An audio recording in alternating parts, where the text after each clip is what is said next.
Thank you for downloading 369 of the Let Me Tell You Why You're Wrong podcast. This week we have Trump's week, bailouts for profit, Georgia Democrats are spiraling, you're fired, you're hired, Georgia sued again, a sick story out of Griffin, and oh, Canada. I'm Dave Roberts. With me is my partner in this endeavor, Pike County Commissioner Ken Poland. Yeah, how are you, Dave? Back from Savannah. I'm all trained up for the next year, I guess, for my commissioner. For picking pockets? Yeah. Just started the budget process this week, or last week. So, yeah, this is fun, looking through the budget and seeing how all the county money is spent or not spent. I was talking to one of our commissioners this past week. I was at Shepherd's Rest board meeting, and she was down there also, Virginia Galloway. Oh, okay. I didn't see Virginia.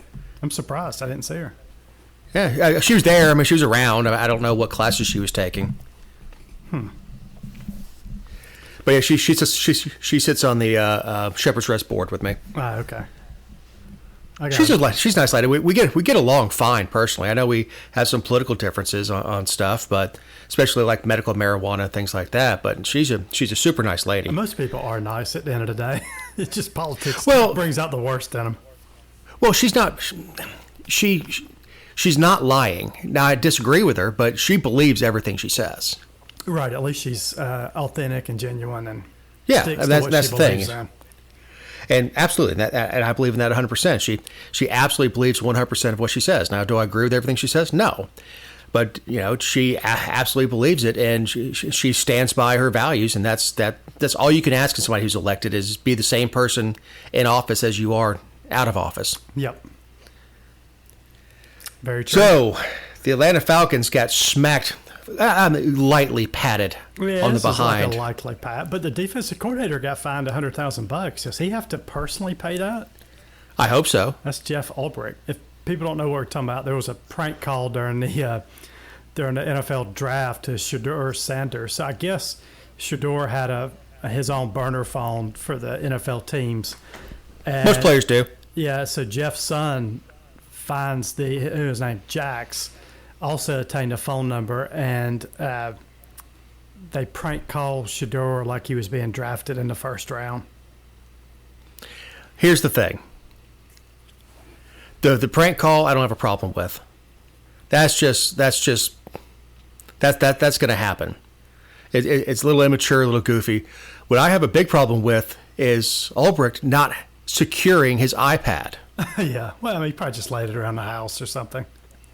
Yeah, but that has confidential information on it. Yeah, I'm sure. And you're in financial services. You don't just leave your stuff open where anybody can get to it. I mean, you obviously trust your kids and trust your wife, but you don't leave private client information sitting out. No, it's I saw this. Yeah, they made a big deal out of this, and look, Shedeur made a big deal out of the draft. If he wouldn't have made it such a big deal out of the draft, this probably would have never happened. But the dude, he created his whole draft room, built a building outside of his house just for the draft room. Had a camera guy following him around, recording the whole thing. I mean, it was just comical. It just shows what kind of character this guy has, Shedeur Sanders. Here's the thing: he did finally get drafted. He's a middle of the road project quarterback. Yes, but thinks he's a first rounder and is going to start next year. I mean, he truly thinks he needs to start. And nobody wants to draft that to be a backup. Who wants to draft a backup quarterback that thinks he needs to be a first-rounder? They want Jared Lorenzen. Yeah. If you remember Jared Lorenzen, the hefty lefty? Yeah. He has, I think, 2 Super Bowl rings, or had. He's now passed. Had 2 Super Bowl rings. And what did he do? He stood behind Eli Manning with a clipboard. He was never in front of the media. He never drew attention to himself. If it's 5 minutes left in the fourth quarter and they're up by 4 touchdowns, all right, send in Lorenzen. He goes in and takes a knee or hands the ball off a few times and trots off and pats Eli and says, good game. And that's what you want out of a backup quarterback. Or you want an experienced guy who can help mature a younger guy. Yeah, something like that. A guy on his back end, but he got drafted by Cleveland, and Cleveland now has 5 quarterbacks. Now one is on the DL. That's the worst city in America, so I'm glad he's going to Cleveland. I've never been to a worse city in the United States than Cleveland. They do have the Rock and Roll Hall of Fame. Yeah, look, I think that this is what like sickened me last week with this draft is everybody tried to make this into a race thing when 80% of the first round or 80% of players drafted in the draft were black guys. It's clearly not race. It's character based. He fell because of his character or lack of character. Look at the number 1 draft pick, Cam Ward, black guy out of Miami. Yeah, quarterback. How can it be about race if the number 1 pick? It's not. No, it was about character. So quit trying to make this about race. Not everything is about race. He bombed his interviews, from what I understand. Oh, total bombed. Yeah. He did not. He didn't come in dressed. Yeah, he didn't do the combine. No. Didn't do the Senior Bowl. Did a senior day, which is fine, but that's like me playing catch in the backyard with my nephew. Right. There's no defense coming at you.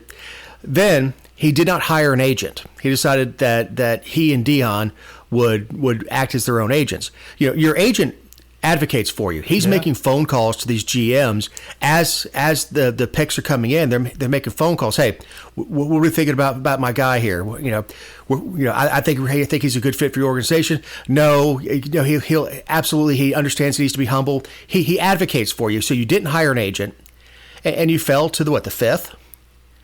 And look, I'm not saying he won't be a good quarterback. He's not a good quarterback today. To be drafted the first round as a quarterback, you need to be plug and play. Yeah, I agree. It doesn't mean that you're going to win a Super Bowl the first year, but you need to be ready to go. At this point, I think Shedeur will be lucky to be on a practice squad. We'll see. I mean, he may be a great quarterback one day, but if he had just a slice of humble pie would go a long way. And look, this is not a white-black thing. We had Jim McMahon. And was it Jim? No. What was the McMahon that was in Chicago that did the Super Bowl shuffle? Used to wear the headbands and sunglasses and stuff. I thought that was Jim McMahon. It was Jim McMahon, yeah. But he was again very 80s, headband, mullet, sunglasses even at night with the line shaved in the side of the mullet. But yeah, same thing with Broadway Joe in the full length fur coat. All these guys had big egos, but they also had big talent backing it up. Yep. Now McMahon didn't live long because he abused his body, but Broadway Joe is still around and is a Hall of Famer. But yeah, he had a lot of swagger. That's not a problem for the NFL. But when you have Saks Fifth Avenue taste in a Kmart budget with his talent, that just doesn't go along. So was it kind of a funny prank? Yes. But what I worry about is what happens because the NFL is so incestuous. What happens when Ulbricht is the DC or head coach of a team that has Sanders on it, and now he has to look the guy in the eye that his son just kind of crapped on his draft. Yep. All right, Tootsie rubbing. Wow.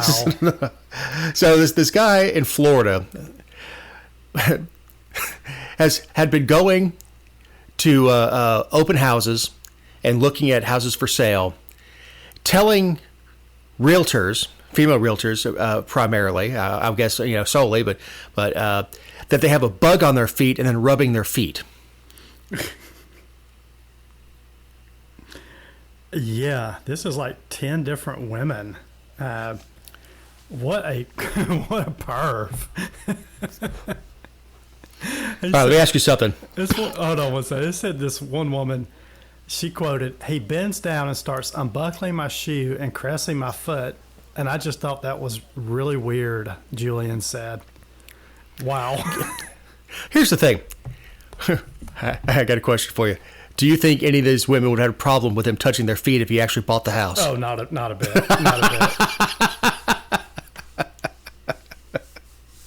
But no, I'm not a foot guy. I mean, I think it'd be amazing to have a foot fetish because like walking around summertime would be like just walking around a gentleman's club all the time if that's your thing. But yeah, like get your feet away from me, I know. But yeah, creepy. So realtors out there, watch your tootsies. And of course, being Florida, a lot of these women were probably wearing flip flops or strappy sandals because you just don't wear closed-toed shoes in Florida unless you're like working on a job site or something like that. I'm like you though. I would if I was a real estate agent and he wanted to buy the house, he could probably touch my feet for a minute. What's my commission again? Go ahead. I know. So, really sad story. Just real quick, back on sports. A fan fell out of the stands, and I don't know how this happened. Cracked his skull. This was at a Pirates game. I know, that was terrible. He just fell right off the ledge. Is he okay now? Last I heard, he's in critical. Okay. But again, we're recording early Friday afternoon. But how did he do it? I mean, he fell like 25 or 30 feet. These are not stands that are right on he was up a little bit, and he kind of did this, like just over like a, the thing that you sit on that goes up and down. His body kind of like just went straight over it. Every time this happens, they start moving the cutoff time for beer earlier and earlier. I mean, was that the cause of the falling over? I have no idea, but have you ever? How often do you fall sober? Yeah, never. And the ball wasn't hit out there either. He just fell off. It wasn't like he was reaching for a foul ball or a home run or something like that. But yeah, he fell straight onto the field and look, a cracked skull is no joke. Even when he recovers, he's going to have some serious traumatic brain injury. Yeah, at least they went out and got him up pretty quick. Well, yeah, the game had to continue. Yeah. We got money riding on that game. All right, so Army helicopter in Colorado landed at the wrong high school. That's a funny story. I'm guessing, and Eric and I were talking about this last night, is it probably someone at the planning center just pulled up the wrong school. It's highly unlikely that the helicopter just was off by 3 miles and goes, oh, there's a school, let's land. But they had kids outside. The teachers got the kids out of the way, so the helicopter lands, and whoops, they're in the wrong place. I guess it was a thrill for the kids that were outside. Yeah, I would imagine. But yeah, I guess they took off. I guess it was I don't know if it was a career day or whatever it was, but it was out of Fort Carson. Nice. But the accompanying story is Army helicopter pilot has been indicted for selling LSD online for religious purposes. All righty. I don't know what religion is this, by the way? I don't know, but he believes that LSD allows him to talk to God. Okay. That is a sacrament. All right. So I don't know if you've ever seen The Men Who Stare at Goats. At the very end of it, George Clooney and Jeff Bridges are on acid and fly off in a helicopter and disappear. I guess crash in the desert or whatever. But at the very end of it, they're on acid and fly off. Yep. The Men Who Stare at Goats is a fantastic movie. George Clooney is a fantastic actor. I don't care if his wife is going to be barred from entering the country, but he's a fantastic actor. Yeah, he is. Sad story. We don't have a whole lot of details on this. Former State Representative Ben L. Harbin from 122nd, Republican, was found dead, and we don't know exactly. It says natural causes. He's only 61. He was at the Fairfield Inn in Augusta, which was his home district. However, he had been living in Atlanta. He had been working as a lobbyist, so living in Atlanta. So he was out there for a ceremony for his daughter who had passed. Okay. We really don't have details as far as tox screen or anything else. I'm not accusing him of anything. No, we just don't. Suffering health issues too in the past, so he had some issues with his health. Yeah, and we just don't know until the autopsy's 100% done, tox screen's back, and it may show that he had a brain hemorrhage. Yeah. It doesn't, but as you and I get older, we kind of like to know what happened to a 61-year-old. Yeah. When you're in your 20s and a friend dies or somebody you know dies, you're like, oh, it was an accident or it was a freak accident. And as you get older, it gets more and more natural causes. So you kind of wondering, like, what happened and how can I avoid that at 61, which is, not far off for the both of us. Yep. All right, so Trump had a very busy week last week, including the White House wire. Yes, which is a new version of the Drudge Report. So this came out last Wednesday. It's called, I haven't been out to this website yet, but it's called the White House Wire. It has its own wire now. He announced on a social media post, but yeah, he's competing with the Drudge Report now. All right, I'm torn on this.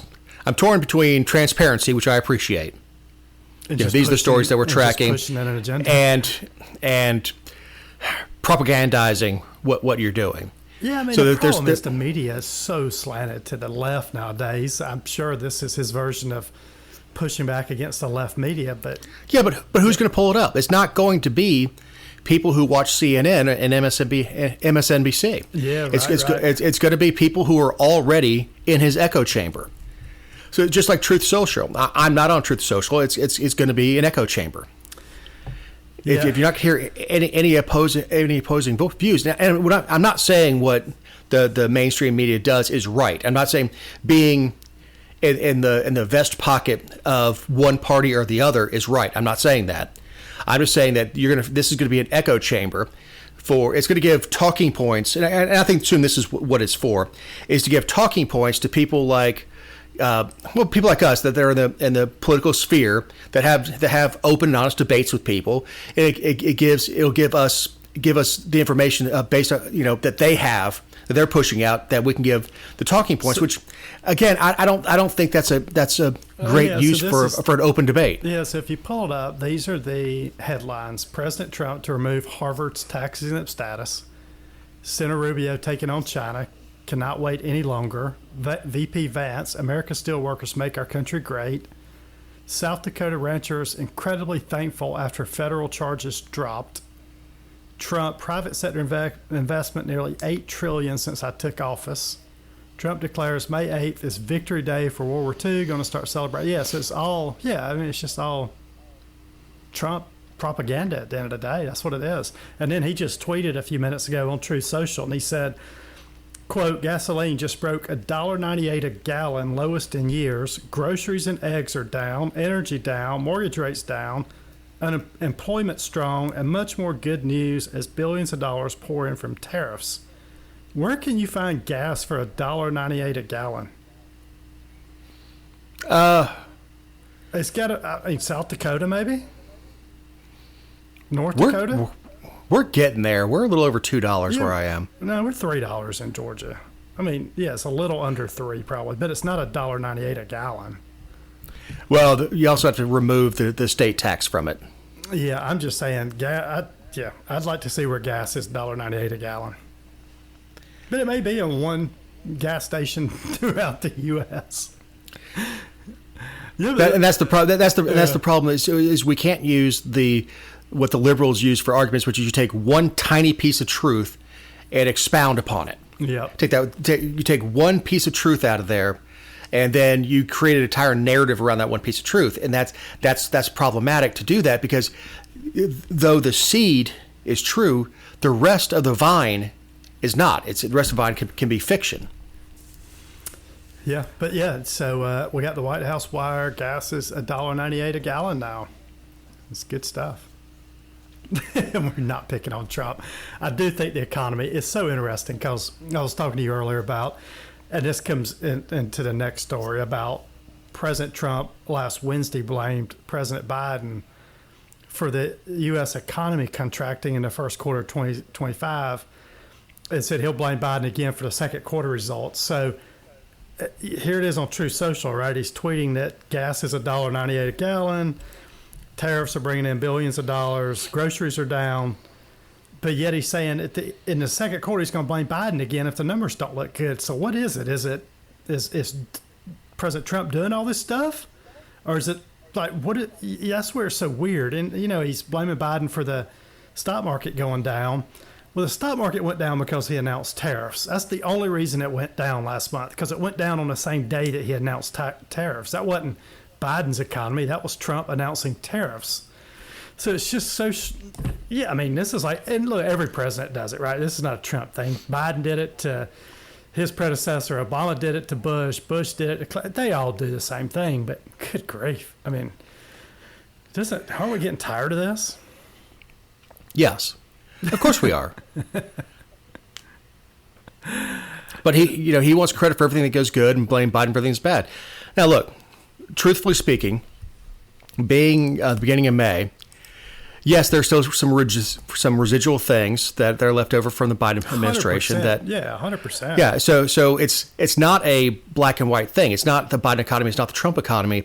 It's a blend of the both, and with still residual leftovers from COVID. Now, Trump did do some stuff for the economy that I think is really good, which is he reversed some of the EPA stuff with totally tankless water heaters, which I love. I know Dr. Cool does not install them, but tankless water heaters are awesome. I mean, if you ever had one too many beers the night before and just want to sit in the shower for half an hour and recover, you can't do that with a tankless water heater. Or you can with a tankless. You can't do it with a tank water heater because eventually you run out of water. Tankless never run out. You may spend a bunch of money on gas, but it doesn't run out. They reverse some stuff on air conditioners.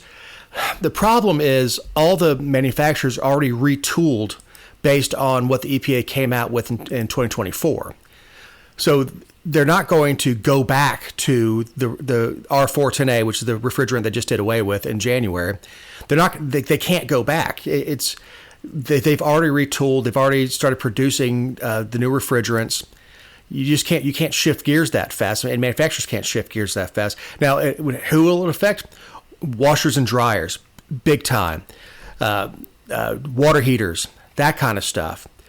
The last time the EPA went up on efficiency of water heaters, they made them so big around that water heaters that were in the attic, you'd have to remove, attic stairs stuff to get new ones up there because they wouldn't fit because they were that much big around. Yep.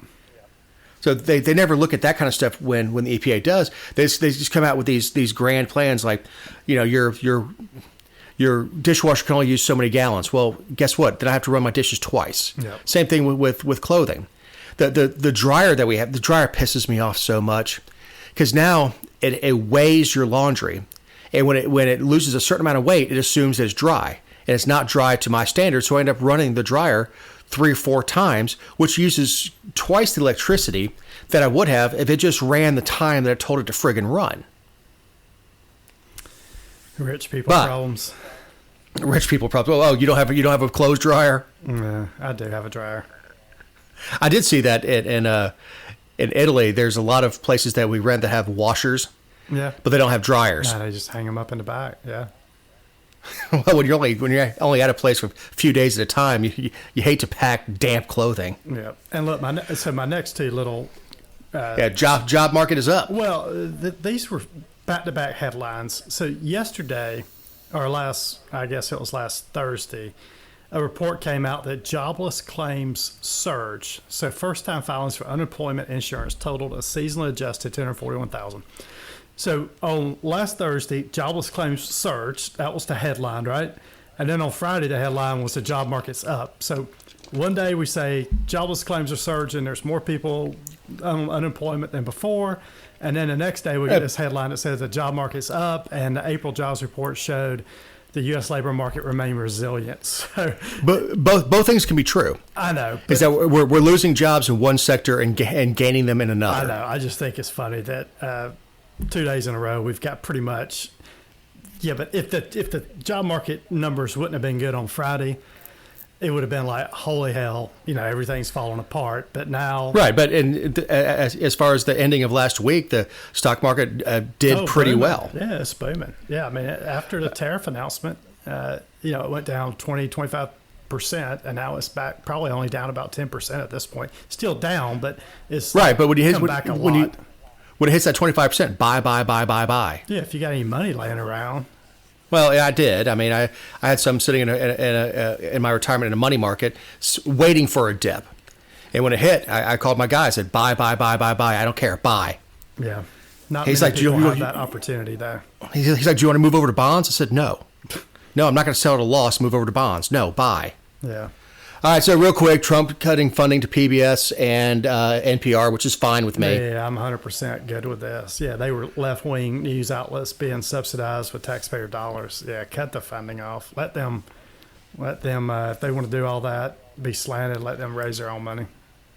All right, corporate bailouts and record profits for egg producers.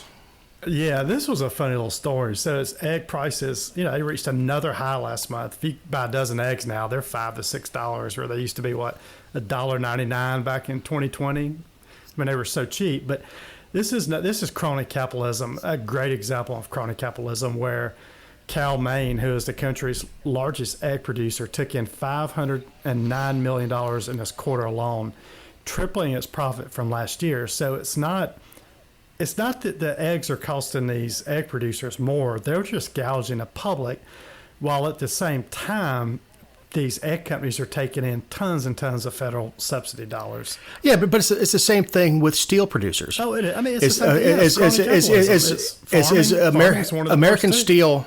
American steel was 20% more than China. Yep. So we slap a tariff on China, so American steel busts their prices up.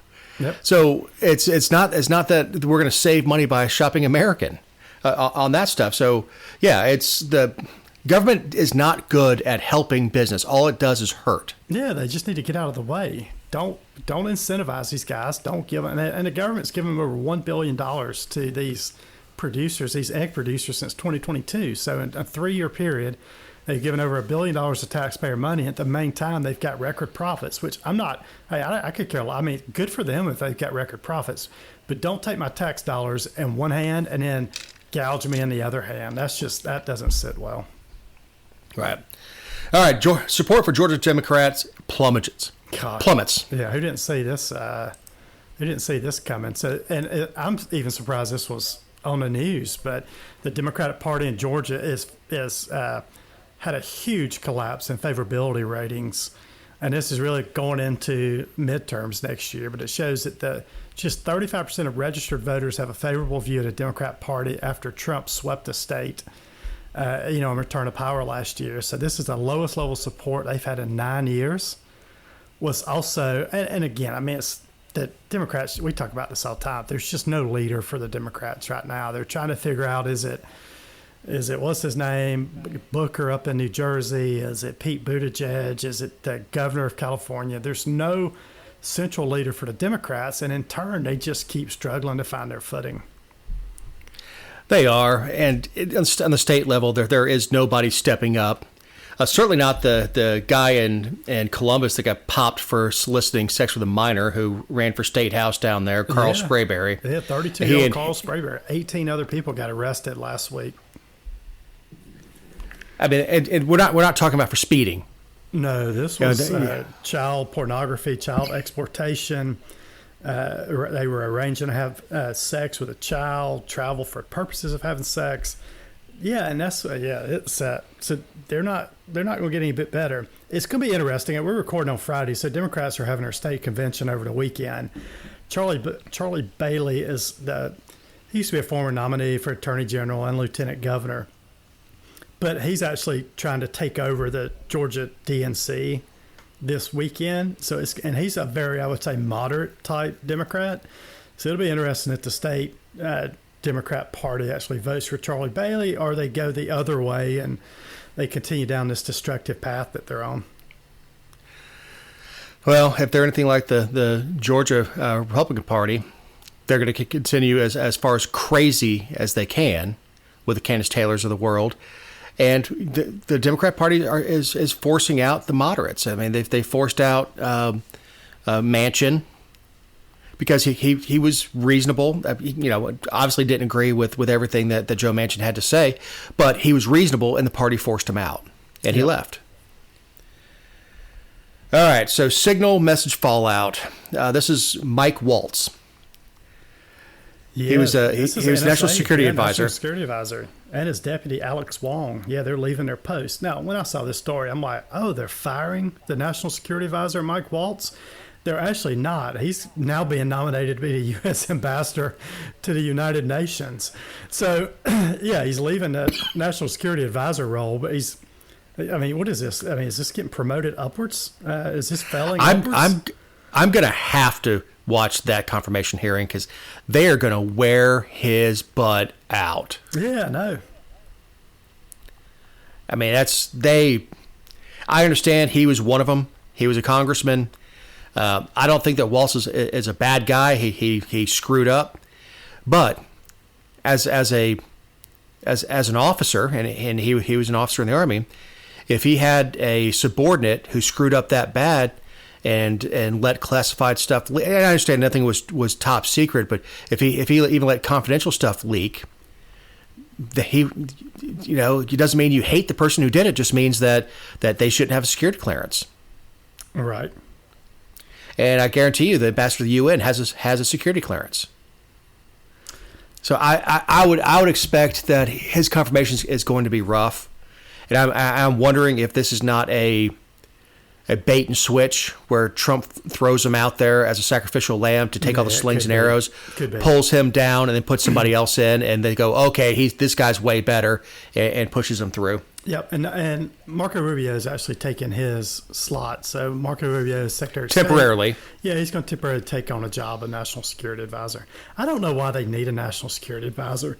Don't we have a lot? I mean, it's just this exploding, number of different security apparatuses we've got in D.C. And we have a CIA director. Yeah, you do. You've got Department of Homeland Security. You've got NSA. You just got a lot of different security roles. It seems like they would want to consolidate that up under a central organization.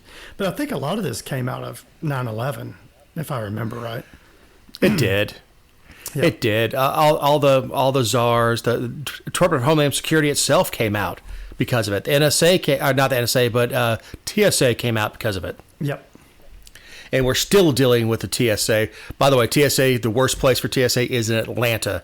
ATL has the worst ATF. ATF agents too, but TSA agents. But they are the voted by unofficial poll. I know a lot of people that fly a bunch, and Atlanta's just one of the worst. You go to Detroit. Everybody up there is rude. I mean, yeah.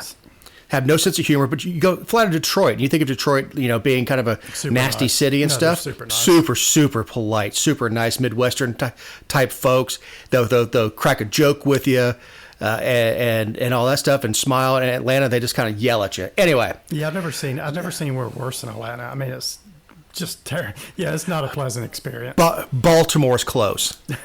Well, I could say that. Yep. Yeah, BWI is close. Yep. All right, so Georgia's the 8th state to get sued for online age verification bills. Yes. Chris Severe, are you listening? Yeah. Yeah, so this was a Senate bill that got passed, if I remember right, last year, which blocks access to basically, it's supposed to be able to block access to Facebook and Instagram and all these social media sites unless the children can verify who their age is. And 8 other states have done this, or I don't know if 8 other states have done it. 8 states have been sued now for these online age verification bills. This just came out last Thursday. And look, parents already have tools. Like my nephews who turned 12 in a month, they have access to Messenger for Kids. Yep. Which means they can message me, they can message Connie, they can message their parents, their grandparents, their other aunts and uncles, but they can't go message Ken Poland or something like that, and Ken Poland can't message them. But they can use Messenger from their iPad, and I usually the hell I catch from them is, what time are you coming over today? Yeah, there's a lot of parental tools out there that can help parents if they want to manage their kids. Because my brother and sister-in-law are good parents, and dutiful parents. This doesn't, even the bill itself doesn't solve anything, because that's not where predators are finding kids. The predators are finding kids on Minecraft and these other things that have these other kids games that have the chat application to them. Yeah. That's where you need to be watching your kids. Kids aren't out there on. It happens, but they're not out there on Facebook getting hit on by perverts. It's perverts pretending to be kids on these. I don't even know what games the kids play now, but that have online chat stuff or that kind of stuff. That's where it's coming from. The law is always 2 steps behind and 5 steps too far on personal freedom. Yeah, so a couple of quotes from Georgia politicians. So Chris Carr said it's a shame that the industry would file a lawsuit rather than partner with us to protect children from online predators. So he's running, Chris is running for governor. And I think your state senator, Jason Anavatarte, said that he won't. Yeah, this is what's pretty funny. Stop working to give Georgia parents the tools they need to help kids to help keep kids safe online. So Jason wants to be the kids' parents. It sounds like he's given these. He's trying to keep the kids safe versus having some parental responsibility here. There's tons of tools. I know, and there's an app called Bark. Like, if you want to be a responsible parent, you can protect your kids from. Hey, then look, Jason's a buddy, but Jason, he's a buddy of mine too. I like Jason, but it's not his job to protect every kid. No, it's brother. The tools are out there. Parents have to use them. They have to be parents. And I know it's hypocritical for me as someone who doesn't have any kids to say that, but you got it's a changing world. You're going to have to parent your kids, and you have to monitor what they do online. And I know several parents that had their kids targeted, and one of them was getting a message from somebody that the kid didn't understand. It was an overtly sexual message, but the kid was so young, it didn't register what was going on. But dad sure did. Said, whoa, shut that down.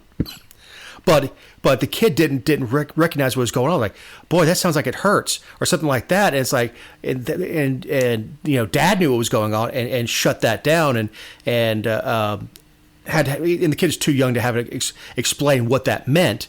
But he was being a good dad, was saying, look, this is not a good person. We're going to turn chat off. I don't want you to not play your game, but you're not going to chat on there and turn it off. And that's being a good parent, is saying, I don't want to deprive my child of the enjoyment that she gets or he gets playing this game, but you're not going to be chatting with people that you don't know. Yeah. And look, the people that filed a lawsuit said it's unconstitutional because it violates the First Amendment rights to free speech and the 14th Amendment rights to due process. So, yeah, well, I think they probably win this lawsuit. I think in most other states that the judges have stayed, the laws are declared unconstitutional. I don't think Georgia's law is going to hold up, but this is probably good campaign fodder for Chris Carr. He said he can go out on the trail next year and say he's fighting for kids in Georgia to keep them safe. So, yeah, good for speaking him. of keeping kids safe, this is a sad story. Spalding County couple pled guilty in child cruelty, and we covered the story when it came out. We did. It came out a couple years ago. It was in May 2023 is when they were arrested, and these parents lived about 5 or 6 miles from me. I'm in Pike County, but they're in Spalding County. I think they had like 4 kids at home, but this was a 10-year-old son that they were basically keeping him locked up in a closet and not feeding him, starving him to death. They weren't taking him to the hospital, or wouldn't take him to the dentist to get his teeth looked at. So all kind of issues. He had dental injuries. His teeth were disfigured.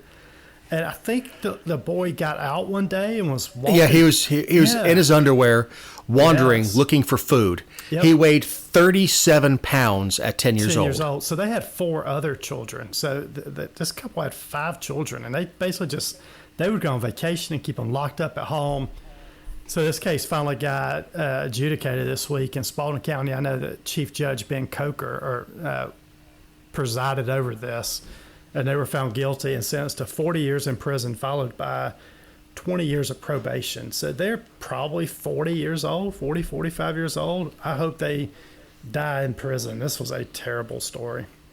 And I hope I shouldn't say this. I hope they die pretty soon in prison. No, I hope they die slowly in prison. I hope that somebody that's the head prisoner deprives them of food. Yeah, they should starve them. I can't imagine what their life's going to be like in jail, but it needs to be brutal. But yeah, hopefully, I'm sure they're in jail now for the next 40 years, and hopefully there's no way they get out on early release. I can't imagine that could be the case. But this wasn't a healthy. And what does a 10-year-old weigh? 100 pounds?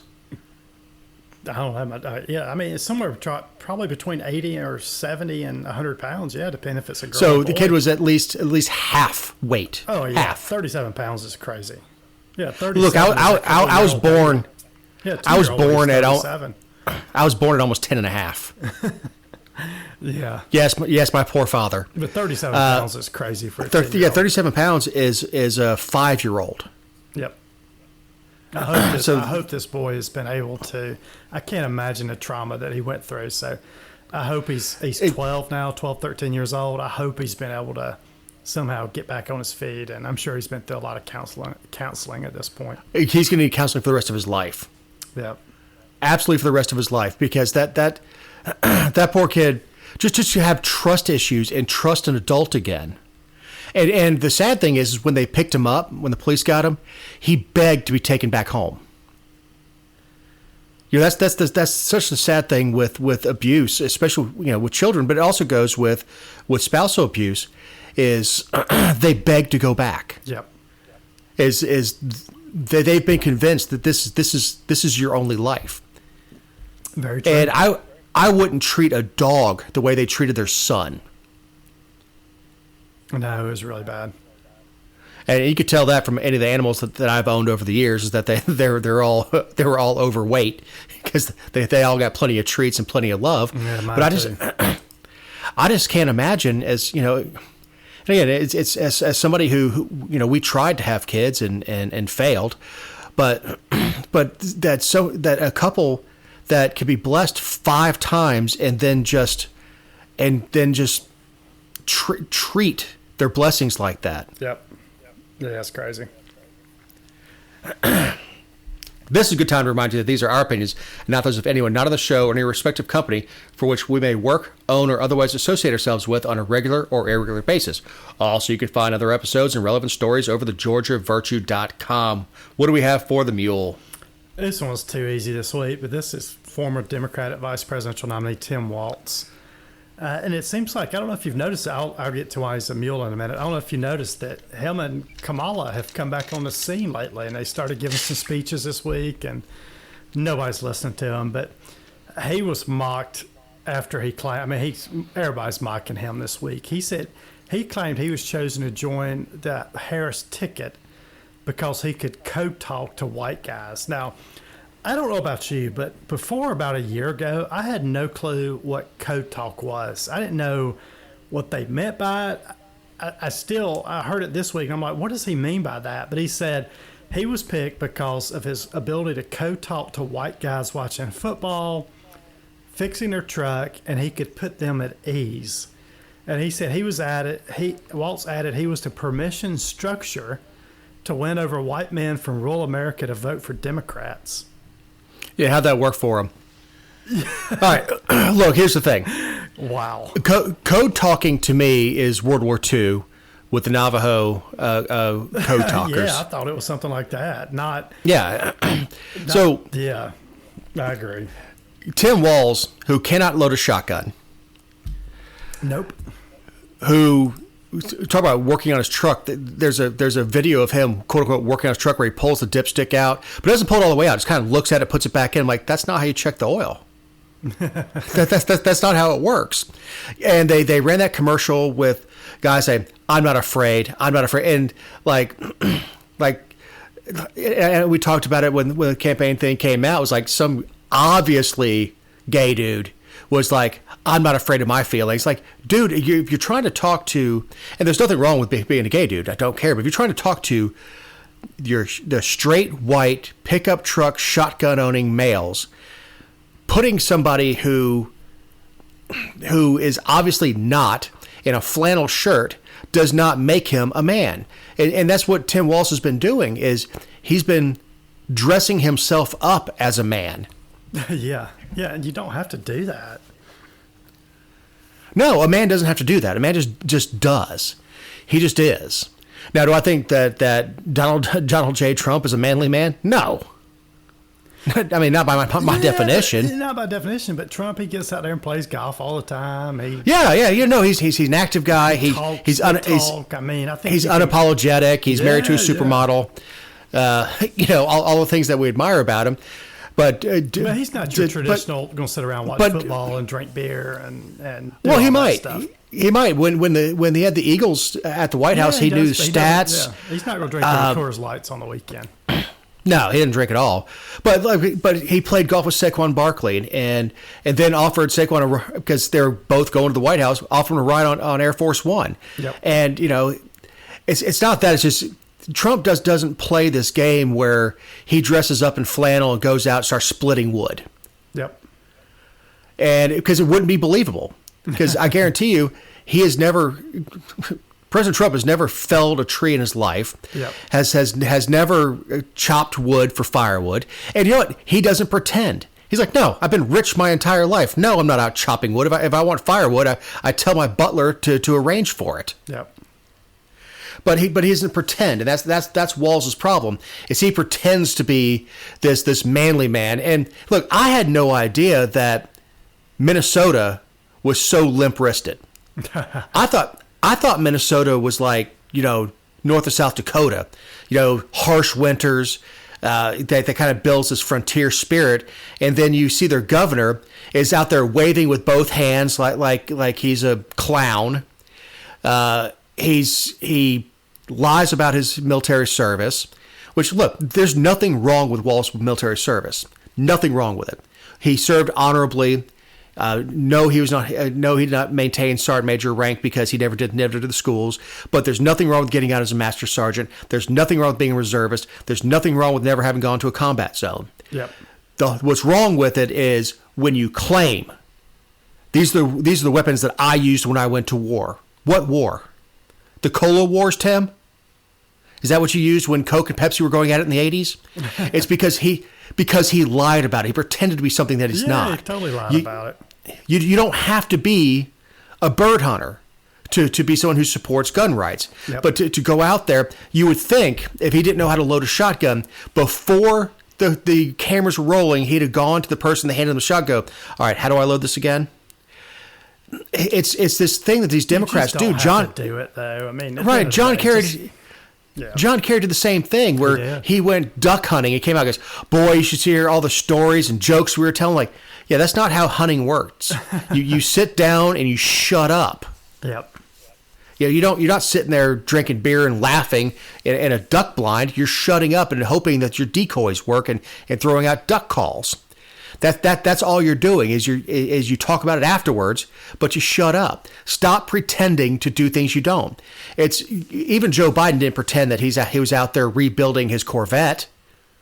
But Tim Walz wants to pretend that he's some guy that on the weekends takes his shirt off and he's got a beer stained white wife beater on under his truck changing his oil. That's just not the damn case. Stop lying to us. I know. And for that, he's the mule. Yes. It's a good mule. All right. So we have a new prime minister. I say we have. They have a new prime minister in America's hat. I know. And who was the old one? I've already forgotten his name. Trudeau. Old blackface Trudeau. Yeah, Trudeau stepped down, 3 or 4 months ago? And then Mark Carney came on as Canada's prime minister, and he called a flash election. I don't understand how these flash elections work, but basically Mark Carney came in, called a flash election, and then last week he won the vote over, and I don't know if you ever saw the guy talking, he won the vote over, the other guy, Pierre Poilievre, which I thought he was a Conservative Party leader, but he won the seat, so he'll become the really, really hardcore liberal, maybe more than Trudeau. As Canada's prime minister. Well, the jury's still out on whether or not he'll have a majority. My understanding of how prime minister works is every area elects their ministers, and they do much like what used to happen with electing president. Is the ministers get together and elect the prime minister based on their party. So Canada had the opportunity to move a little to the right, to have a little more freedom, to have a little more economic freedom. And I don't know if this is a direct cause or effect of Trump saying he wanted to annex Canada, and all, which was trolling. But that was they say that had a huge part to do with this guy taking over, as Canada pushing back against Trump and Trump's policies. Well, his policies as far as tariffs go, he can't really affect that at all. But it's the fear, and this is where Trump's trolling sometimes backfires. Yeah, I think it backfired in this case. I think it fired him up. Yeah, left to their own devices, they may have put what they consider a conservative in. A Canadian conservative is still a Vermont liberal to us. Yep. So Trudeau, who had problems, big problems with leadership, he was very weak. He was very much mealy-mouthed. He was a lot of the crazy trans stuff. But when we see these liberal politicians come in countries like Canada or the UK, that's where we start seeing people being arrested for free speech. Yep. We don't see that with conservative governments. But in the UK, you can get arrested for what you put on Facebook or on X or anything else. Yeah, and they've gone even harder lately on that. Yeah, trust me, when I was in Canada last year, I was, you want to talk about being squared away, buddy? I was as polite as I could be. If someone wanted to engage me as an American talking about politics, I did not. I mean, I had one cab driver ask me about it, and I gave him very generic answers. But I told him, I said, I don't speak about politics outside the country. No. Yeah, that's a smart thing. And I have that policy because you and I both travel outside the country a decent bit. You more than I do. But that's my policies. I don't get into politics. I don't own a MAGA hat, but I would never wear a MAGA hat. Walking around Europe. It's not that I'm ashamed of where I come from. No, it's just not the smartest thing to do. It's not that. Is I'm there. I'm in another country to absorb culture and enjoy the culture of being there. Not to talk about my culture. Is to learn about theirs. Yeah. And if when I put politics out front of anything that I'm doing, that puts me as the spotlight instead of me learning from them. And that's that. And look, what we do has nothing to do with them. They have no say in what happens in the United States, just like I have no say in what happens in Italy. So I go to Italy. I joked with Connie. I was going to wear my boots and cowboy hat. She goes, "No, you're not." I said, "No, there's way too much walking to be going around in cowboy boots." And I've traveled with a cowboy hat before. It's a pain to carry that thing around unless you just have a hat case, and I'm not that damn redneck to have a case to carry my hat around in. Yep. But ultimately it's for Canada to decide if that's what they want to do. But Alberta's not happy about it. No, the Albertans. They're talking about trying to secede again. I know we've had states in the U.S. talk about this, but they're pretty far down the road about this. Now, I don't think the referendum went through last week, but they got a lot of votes to get out of there. And that doesn't mean that Alberta's joining the United States. It just means they want to be their own. Be separate. Yeah, they want to be. They just want to be their own entity. Yep. They don't want to be associated. And look, Quebec has long had a different pull against the rest of the country because they're called Frenchies because French is their primary language and all that stuff. There's over the past years when Canada was less liberal and Quebec was more liberal, they wanted to secede. So it's a give and take. Canada just isn't that populous for us to worry about. Yes, they're our number one trading partner. Yes, we do a lot of business with Canada, and yes, we want to maintain friendly relations with them. The Canadians are super nice people. I mean, they're super polite people. I mean, Yep. it's not we're not mad at them. There's an old movie called Canadian Bacon where they pretend that they create a fake war with Canada. So in order to start a war, John Candy stars in it. They're at a hockey game. Goes, "You guys suck," and he's like, "Yeah, we do. Yeah, okay." And they keep talking to him like, "Oh, okay, yeah." And they go, "Canadian beer sucks." And all the Canadians like, "Hey," they turn around and now they want to fight. But no, I'm not saying that every Canadian is super nice. Just why pick a fight with them? They're America's hat. I mean, if someone says they're Canadian, I don't even think of them as a foreigner. I mean, it's just okay. Yeah, I don't think there's any reason, but that's Trump. I mean, I'm not saying that in a bad way. It's just Trump's always picking a fight or He likes this controversy, chaos. He does. He's addicted to it, man. He is addicted to it. He loves it. That's why he loved doing quote unquote reality TV. He loved doing The Apprentice. He loved with the You're Fired. He loves it. Yep.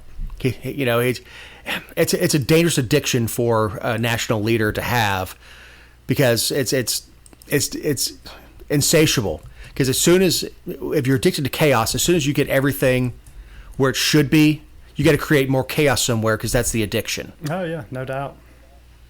So I'm not saying that's going to happen in the next 3.5 years. It just he enjoys being the lightning rod. He enjoys going toe to toe with reporters and chewing them out, telling them how awful they are. Like, come to the White House, come on in, set your cameras up. You're awful. You suck. You're a horrible person. You do horrible reporting. You should not even have a job. Like, then why'd you have me here? Right. All right, Ken, as we're wrapping things up, you have any closing thoughts? No, I think I'm good. Well, it is Taco Day. Nah, okay. It is Cinco de Mayo. Yeah, it is. I forgot as the show drops. So we have 2 taco days this week. We have Cinco de Mayo and Taco Tuesday. I, for one, will not get near a Mexican restaurant today as the show drops, because I am not going to wait an hour and a half to get a margarita and a taco. It is funny because it's a very minor holiday in Mexico. Very, very minor. It'd be like Mexico celebrating, I don't know, Flag Day or President's Day. Like, we recognize it happens, but very wisely, Mexican restaurants have kind of glommed onto this as an excuse to get Americans to go and drop $150 for 2 people, getting margaritas and pitchers of beer and fajitas, and saying it's cultural. Like you won't see any stores in Mexico closed for Cinco de Mayo. Right. It's not like 4th of July here. It's a very minor holiday. Yeah. So, all that happy thought. Big thanks to Eric Cumby, who takes our Alpha Audio and turns into something you listen to. Ken Poland, my partner in this endeavor. I'm Dave Roberts. We'll talk to you next week. Oh, I've been running from the law. Hope they won't shoot me down soon.